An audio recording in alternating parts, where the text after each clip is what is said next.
Hey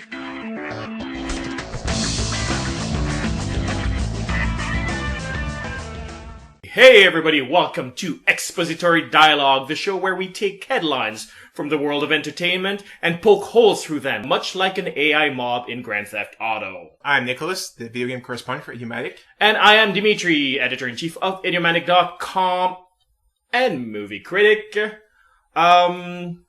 Well, we got a lot of news to go through, but most of all, I want to start with news about Idiomatic.com, about our site, and about this show. This will be our last episode of Expository Dialogue, unless you guys send us mail saying that you really, really like it, then we'll, of course, maybe relaunch it, because we're whores. Yeah. Pretty much. Pretty much. But the reason why we're shutting down the show after only 5 episodes is that we actually created Expository Dialogue for Phil, whom you guys may remember for the first 2 episodes. Yeah. And he's not here. I know. And if you guys are wondering where he is, your guess is as good as mine. Pretty much. So Phil, if you're listening to this, send us a shout out. Just let us know you're okay. But having said that, it really didn't make sense for us to continue doing it since we have so many other shows on idiomatic.com. We have Don't Fuck With the Original. We got the top 3. So we're going to end this, and what we're going to do next year when 2014 starts is make some of those shows weekly instead of bi-weekly, so that you guys have sort of a more focused stream of shows that you like. Yippee. In the meantime, let's get to some proper news about things that are not our own belly buttons. Yep, those are fun too. Well, let's start with something horror-related since Halloween is so close to us. Of course. Michael Bay wants to self-finance his own horror movie. Wow. Will he finance it, like put $300 million in it, or is he actually able to do small-budget movies? Well, he did already do a small-budget movie just this year with Pain and Gain with Mark Wahlberg and The Rock. Okay. Which was actually good. Really? Yeah, and I have a feeling that the thing with Michael Bay is that he's very good at sort of catching what big producers who do big Hollywood blockbusters want, and certainly what the audience for those movies want, because he's making mad movie with those. But maybe he's reached a point in his career where he's going like, well, I'm very good at being this extremely commercial director, but maybe it's time I fed a little bit my artistic side. Because certainly Pain and Gain felt like a little bit of a reflection by Michael Bay on Michael Bay movies. Okay. Where he was sort of making fun of his own over-the-top style. I guess giant robots can be pretty artsy if you just look at them. So far, hasn't been the case, yeah, but, you know. Good point. That'd be interesting to see. I mean, horror is not my thing, but, you know, let's see how the movie does. And, you know, if he's willing to finance it himself as well, that's a good thing. Yeah, I think if he wants to finance it himself, it's because he wants full control over it and doesn't want a studio head over his shoulder. And because, let's face it, Michael Bay wants money for a project, Michael Bay can get money for a project. That's true. But I think if he wants to self-finance it, it's because he wants no strings attached. Yeah, good point. So I'm interested in that. I mean, God knows he's a horror fan. You know, he started Platinum Dunes, which did those horrible remakes of our favorite 80s properties, which in a way is not super encouraging, but but he hasn't directed any of those movies, so I'd be interested to see how he does actually directing them. Okay. Yeah. All right, moving on then, I guess. All right. And about something we talked a few weeks ago. Yep. About the auction house in Diablo III. Mm-hmm. They finally decided to shut it down. They realized, hey, it's killing the game, but they actually dropped the attitude, but it's killing the game, but we're stuck with it. They finally said, yeah, it's killing the game, let's get rid of it. And they're just going to have more drops in the game. So the point of Diablo 3 is like the previous games. You kill monsters and you get drops from them, and that's how you have fun. So great move on the part of Blizzard, realizing that if something doesn't work, get rid of it. You know. Wow, kudos to them. Yeah, and I have to say, like, it surprised me when I heard about that from you, actually. Yeah. Because it would have taken a lot for anyone to consider those a failure. Because Diablo 3 sold well, which means that it didn't affect the sales of Diablo 3, which it wouldn't have because nobody would know how the auction houses would have affected the game before buying it. But still.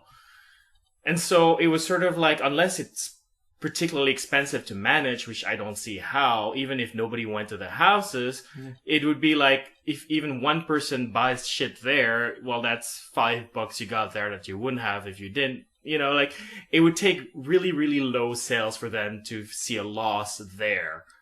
But where they're seeing the loss, I'm guessing, is it's killing the game, so they're seeing the loss in the expansion that people are not going to buy, and Diablo 4 that people are not going to buy, because their experience is basically just go in the game, get some gold, or, grab your mommy's credit card and buy your gear when the game starts being too hard, So that's not the game people want to play.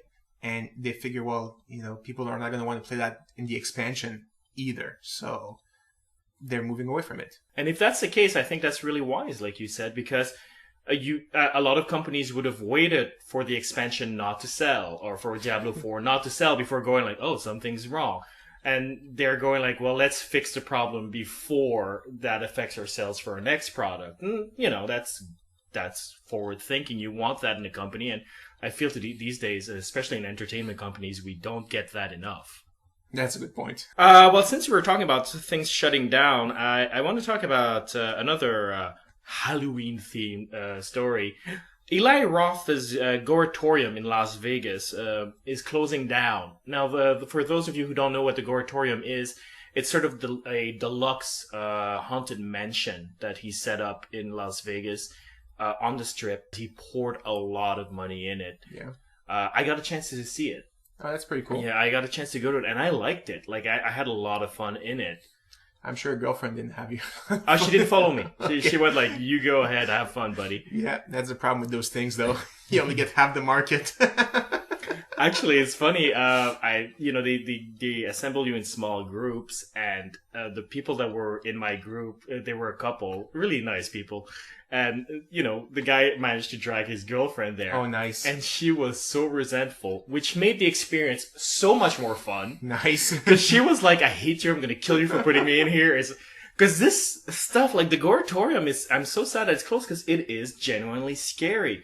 Because they get you in there, it's a haunted house, you go there in a small group, you have a guy that starts talking about how this is a hotel but used to be an asylum, and something's off. And then there's a guy who's texting during this time in your group, and the guy starts getting really mad at the guy who's texting, and the guy who's texting go like, what, free country? And so the guy starts killing the guy who's texting, who was an actor all along. Nice. And then they open the door and they let you loose in this crazy asylum that looks exactly like you're in a horror movie. Like, it's really well done. Oh, that's cool. It was pretty awesome. I'm sad to see it go. Yeah, there are a lot of things like that just pop up and go in Vegas as well. Like, I remember the Star Trek Experience, which is kind of like that. You pretend you're in Starfleet or something. I remember like the teleporter, where you just dim the light and they pop them back up immediately, and you're in a different room. I'm like, wow, that's pretty cool. But I guess it really has a niche market of, basically for the Star Trek Experience was geeks who like Star Trek. You're not going to drag people who have no knowledge of Star Trek at all in there. And as in the Goretorium, if you're not a horror fan, well, you might go in there just for thrills, depending on the price. But you're not going to go seek it out.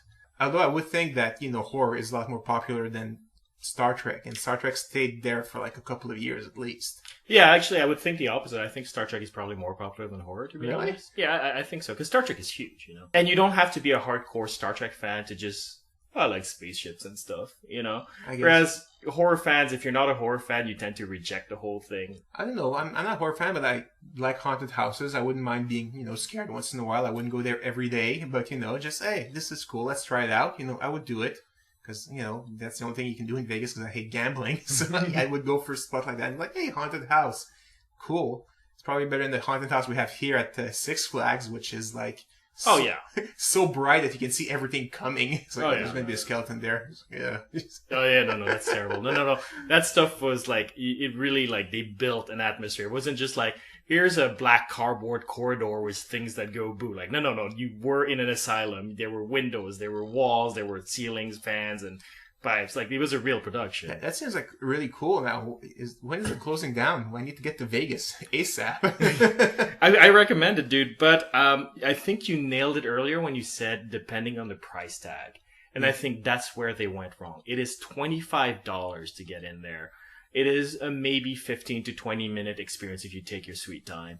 Wow. I think that's where they went wrong. I think if they had just reduced it by $10, $15 price tag, they would have gotten more customers making up for that $10 that you're reducing it. I think in today's Vegas, which is a little bit run down, a little bit like there's so many hotels that have stopped construction midway because of the bubble burst of 2008. Yeah. In today's Vegas, you can't get away with charging $25 for a half-hour experience. I know.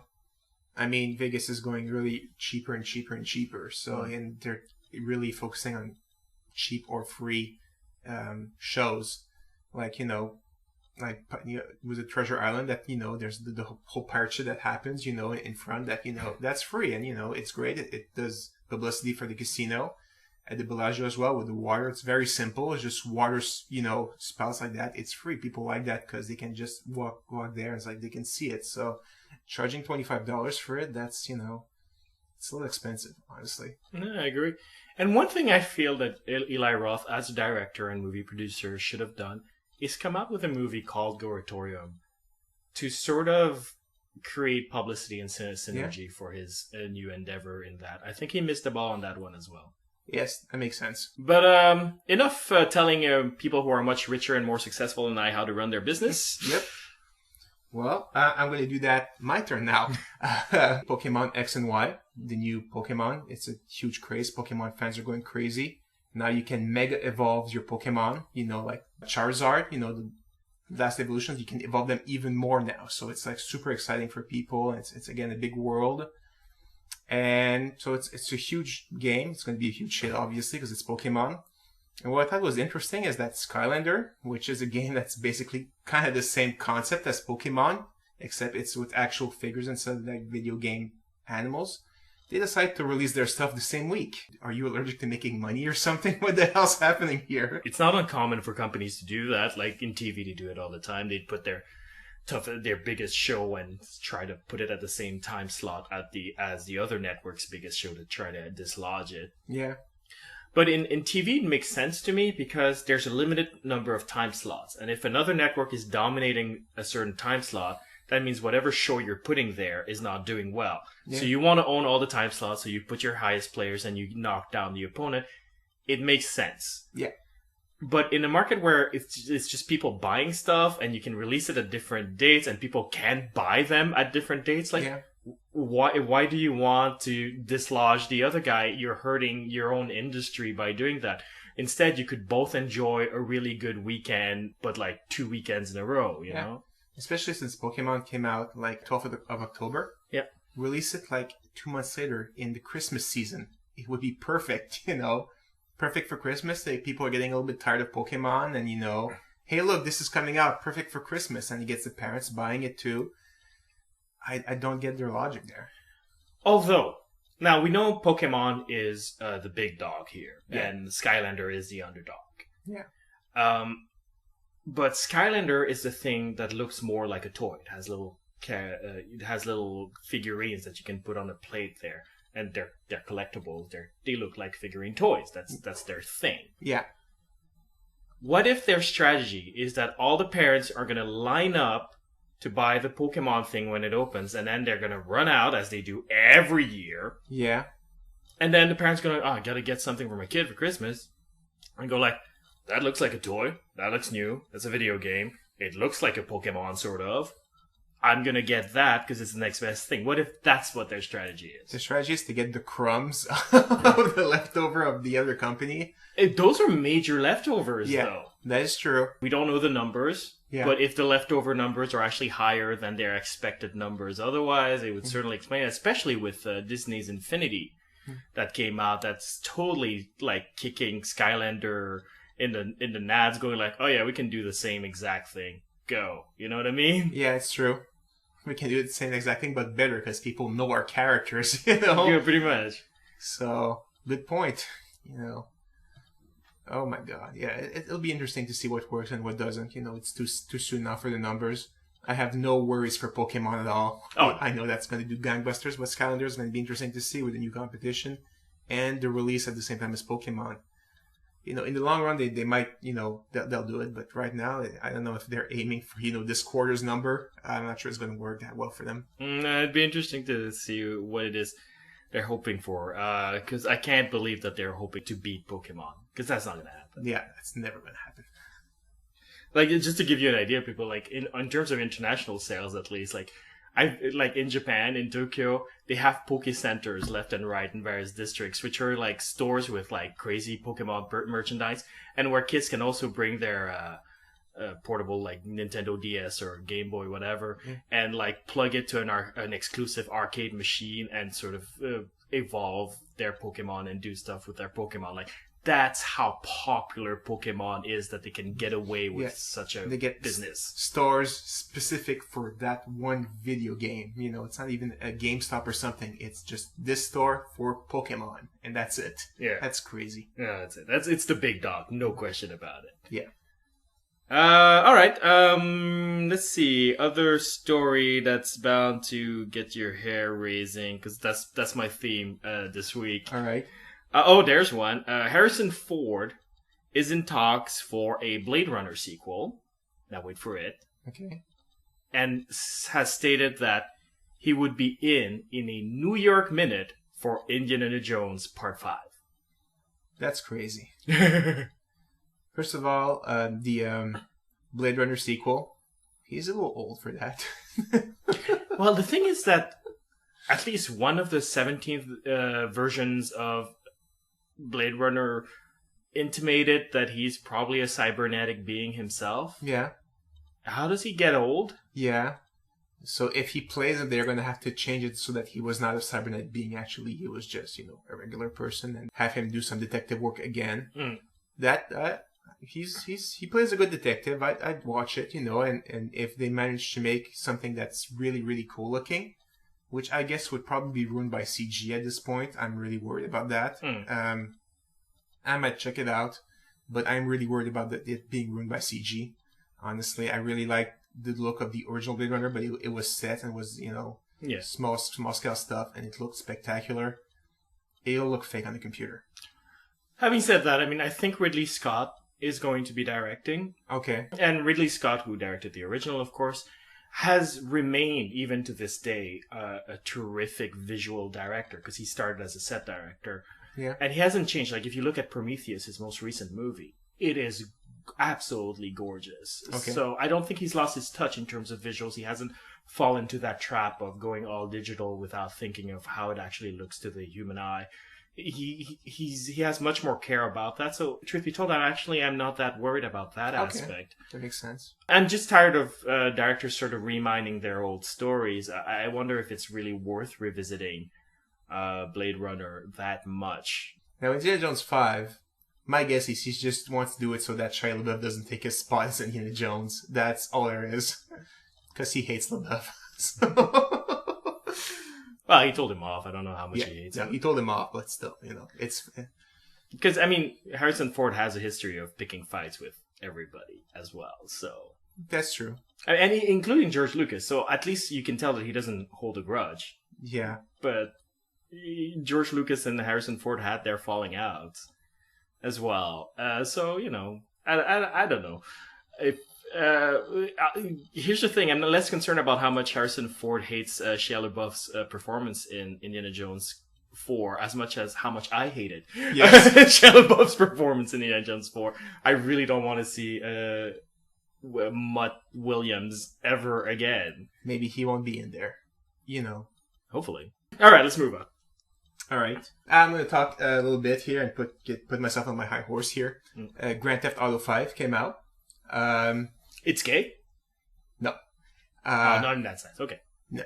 But with that also came, a bunch of, YouTube movies of parents giving Grand Theft Auto 5 to their, 10-year-old kids, and the kids being super excited. No.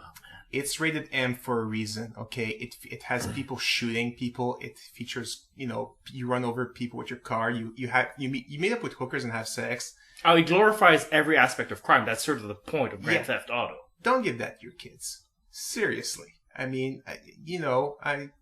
It's so weird to me that, not only you're giving it to your kid, but you're filming yourself being a bad parent by giving it to your kid. It's like, oh my god, what are you guys doing? For the record, we're not saying that Grand Theft Auto is a game that should be banned. Like, if you're one of the people playing it, that's fine. But we assume you're an adult. Like, the thing is, like, there is such a thing as things for kids and things for adults. And what we're objecting to is not the game. It's the fact that people don't seem to realize that this game is explicitly made for an adult sensibility. Yeah. It's full of irony. It's like, how many wrong things can you do at the same time is the point of the game. Exactly. At least, there are a lot of stories of, parents going with their kids trying to buy the game and people at the GameStop or the store saying, that's a mature game. It's not for your kid. And kids really being really, really pissed about it. But parents, saying, yeah, okay, thank you. It's not that hard. If there's a rating system for every game. M is for mature. But, again, like we said, we're not against Grand Theft Auto 5 at all. It's a fine game for adult. And even the company did something great because it's an online game as well now. And, of course, every online game has a terrible launch because the servers are not ready or there's not enough server. There's always extra traffic. Yeah, and they can't test these things until the server goes live, so a lot of times when the game opens, that's when they can see where the bugs is going to happen. Yeah. And of course the bug does happen. Exactly. So, to compensate for that, they gave every player, $500,000 in in-game cash. Not real cash, in-game cash. So you get $500,000 so you can buy a cool car, cool other stuff in the game. Which is, I think, the first time I've ever heard of a game company compensating players for their crummy launch, which is like, wow, I'm flabbergasted that they actually did that. Wow, kudos to you guys. I know World of Warcraft, since you pay and they have crummy launches, they give you, you can play for a day, we'll give you an extra day, which is fine because it's what you pay for. You pay for a month subscription, you didn't get a month, it's fine for them. But, they never really compensate you in-game for it, you couldn't get stuff in-game. They're just like, okay, we messed up. Here's $500,000. Enjoy. It's like, wow, this is, something other games need to follow. It's like, yeah, it really helps, Well, what it does is gives an incentive for people to buy the game on the first week. The next, like, Grand Theft Auto 6 on the first week as well. And that matters a lot to a game's performance in terms of how the quarter is going to look for them and everything. And because right now the problem with the server things is that it's an incentive not to get the game when it comes out. That's true. And so it compensates for that. I think it's a smart move because I don't think they'll ever be able to fix the problem that you can't test a server until the server's live. Exactly, unless you have a beta. But then with a beta, it kind of ruins the game because you have beta copies going out everywhere, and it ruins the big launch surprise thing. So yeah, you have to do what you have to do, and even beta testing, you never get the huge volume that you get in a regular launch. So yeah, I think it's great, like you said, it really compensates for that. We just talked about a game that we really don't think kids should have, so I'm going to talk about a game that kids should feel free to have. It's Angry Birds, the catapult game with cute little birds that destroy pigs. Makes no sense to me, which is why kids are going to love it. Of course. But they're coming out with a movie. Wow, that's weird. What is that movie going to be about? Is it going to be like The Birds, except with exploding birds? It's exactly Birdemic. There we go. I'm actually concerned it's going to be a little bit like Toy Soldiers or something like that. Like this completely generic children's story where a bunch of kids who are bullied at school or whatever is their fucking problem meets these birds from outer space who are like, might as well be the Smurfs for all I care. Yeah. And go like, oh, we have to stop the evil pigs from our planet too. Okay, I'll help you, little birds. I'm so concerned it's going to be that crap. Yes, I know I say this a lot in these podcasts, but bullying is huge right now, so it's going to be about bullying. You were right about that. And there's going to be a sub-story where the Angry Birds teaches the other kids that, our hero is pretty cool and you should not bully them, And since our hero has talking birds as friends, the other kids are going to well, you're cool too then, I guess, so you're part of the group now, and stuff like that. Oh, yeah. It's going to be... Yeah, this really seems like, a cash-in more than anything. Well, yeah, it's just I keep thinking about it, and that's the only freaking story you can make with the Angry Bird franchise that Hollywood would be interested in doing at the very least. And it's a terrible story. Like, Yeah. it's really bad. They keep making that same story over and over again. I don't know. We were shocked when, Pirates of the Caribbean had an actual story to it. We were like, what are you going to do with a ride? Come on. It's a Disney ride. What story can they attach to that? And they surprised us, That is true. So Angry Bird, maybe they'll go complete swerve, something we didn't even think about, Gore Verbinski's Angry Birds. Oh, God. Well, speaking of movies, I have another movie of my own that comes from a video game as well. There has been announced, December 2015, the World of Warcraft movie. And I would be so excited if this was 2008, but it's not. So I don't care, really. I think they really passed their prime, really. WoW was huge like 3 to 4 years ago. That's when it was at its peak. That's when you needed the movie, like the tie-in. Now the numbers are declining, especially in North America. I don't know what's going to happen to that. Well, first off, my personal interest in it is zilch because it has dragons and stuff, and I disconnect every time there's dragons and stuff. Like Lord of the Rings, I didn't get into Dungeons and Dragons, but apparently no one else did. There was no dragons in Lord of the Rings. There was like that the Balrog, same thing. Yeah. Oh, that's totally different, and this is why. Okay, hang out, guys, for 15 minutes while I explain the difference.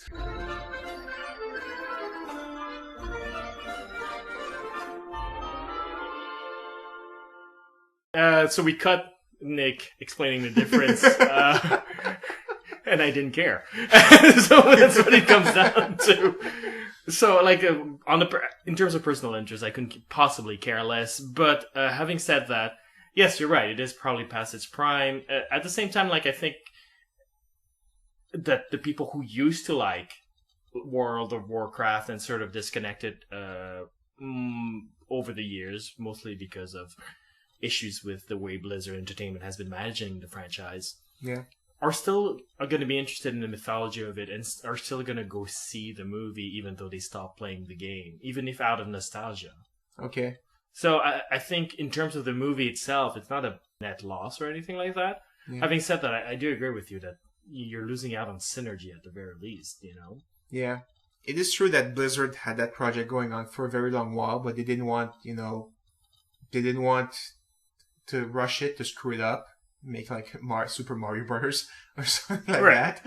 But I think eventually you kind of have to come to an agreement with, okay, I'm going to come out with a movie while the game is relevant, as opposed to, when it's too late to make the game that people have kind of moved on though. So I don't know.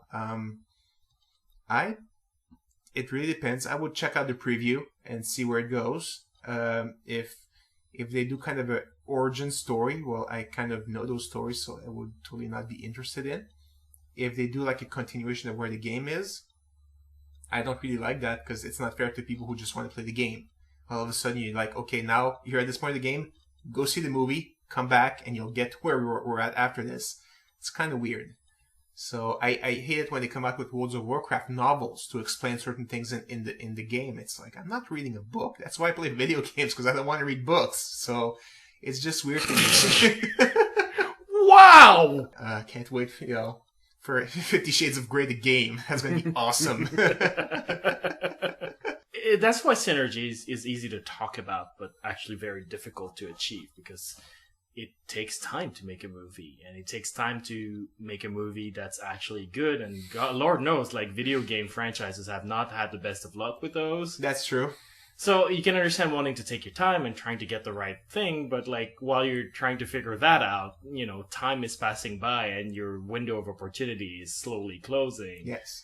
The synergy is a tough thing to achieve, is what it comes down to. As much as I laugh at Angry Bird, at least Angry Bird is big now, so they're coming out, okay, let's make a movie now. Okay, that makes sense. As long as they start coming out with a few more games to keep it relevant, it's going to be very relevant when the movie comes out. World of Warcraft, I think, we're going to see. It might have the nostalgia factor, you're right, so it might still do pretty good. And depending on the budget, maybe it doesn't need to do that good. True. But what I want most of all, though, for it is for it to be a movie that stands on its own and doesn't really necessarily need the fans of World of Warcraft and just happens to be a good movie. Yes, that would be important. you know. But then, again, you have to go to the backstory, which might not be that interesting to fans of World of Warcraft. So I don't know where they're going with this, you know. That'll be interesting to see. Yeah. That's it for us then. Yep. That was our last episode until further notice. Yeah. So if you want to write us, post your comments, share with us what you think of the news of this week, or to let us know that you're okay with us finishing the series and are looking forward to other shows and have suggestions, by all means. Or if you want to tell us that you actually still want to see us do this shtick of surfing the internet and telling us what we've read on it. Yeah. Essentially. Pretty much. Let us know at mail@idiomatic.com or post a comment at idiomatic.com. We're also on Facebook, we're also on Twitter, we're also on iTunes. And we will see you on another show. That's a great way of putting it.